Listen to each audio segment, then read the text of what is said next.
Alors voici une droite graduée telle que vous l'avez dans votre pochette. Cette droite est graduée en dixième et cette droite est également graduée en centième. Sur cette droite, nous avons une unité entière, nous avons deux unités entières. Chaque unité est partagée en 10 parts égales. 1, 2, 3, 4, 5, 6, 7, 8, 9, 10. Elle est donc partagée en dixièmes. Les dixièmes ici sont représentés par les grandes graduations.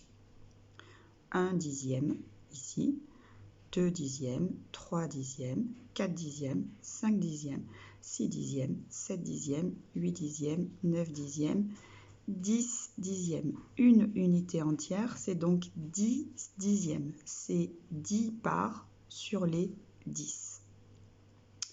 C'est normal puisqu'on avait vu quand on travaillait les fractions que pour qu'une fraction soit égale à l'unité, il faut que le numérateur soit égal au dénominateur.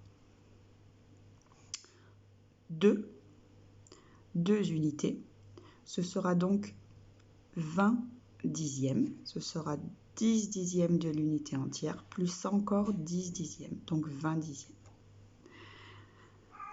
Si on partage l'unité en centièmes, les centièmes, ce sont les toutes petites graduations. Donc ici, on a bien 1 centième. Si je compte centième par centième, ici, j'aurai 20 centièmes. Pour que j'ai une unité entière, il me faudra 100 centièmes, dénominateur égal au numérateur. Maintenant, on peut donc faire ce qu'on a fait en classe l'autre fois, c'est-à-dire des équivalences. Je me rends compte qu'une unité entière, c'est 10 dixièmes. Et je me suis rendu compte qu'une unité entière, c'était aussi 100 centièmes. D'autres équivalences, on peut en faire 1 dixième. 1 dixième, c'est combien de centièmes?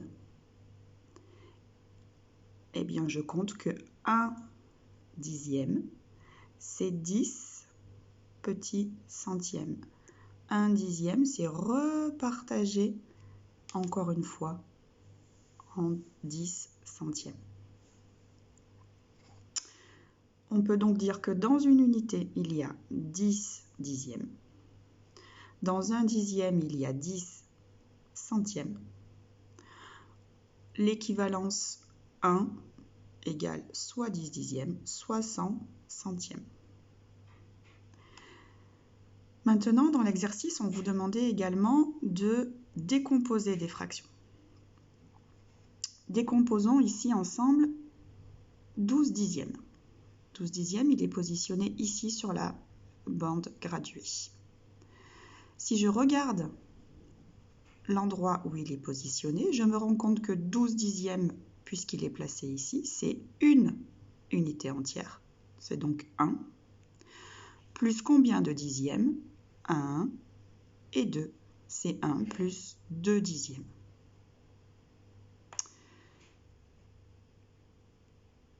La fraction ici, laquelle est-elle?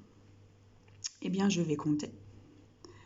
Ici, 1, je me rappelle que c'est 10 dixièmes, donc j'en suis à 11 dixièmes, 12 dixièmes, 13 dixièmes, 14 dixièmes, 15 dixièmes, 16 dixièmes. La fraction ici, c'est 16 dixièmes.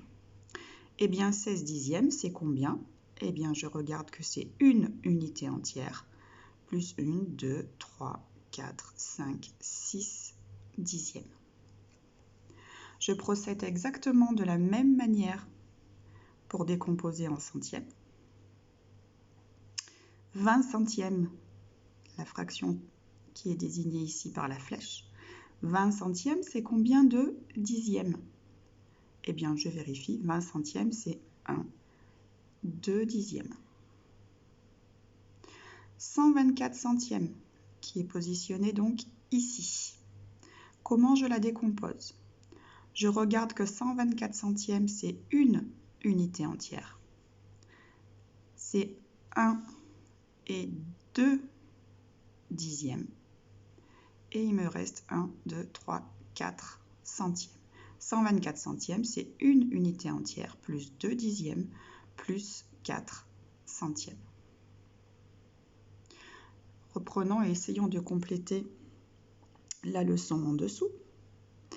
Si je sais que 1, c'est 10 dixièmes, 2, ce sera donc 20 dixièmes et ce sera 200 centièmes.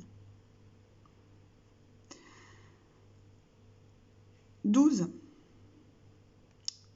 c'est combien de dixièmes et c'est combien de centièmes? 12, c'est 12 unités entières. Une unité entière, c'est 10 dixièmes. 2 unités entières, c'est 20 dixièmes. Et on peut continuer comme ça. 10 unités entières, c'est 100 dixièmes. 12 unités entières, c'est 120 dixièmes. Et ce sera donc 1200 centièmes.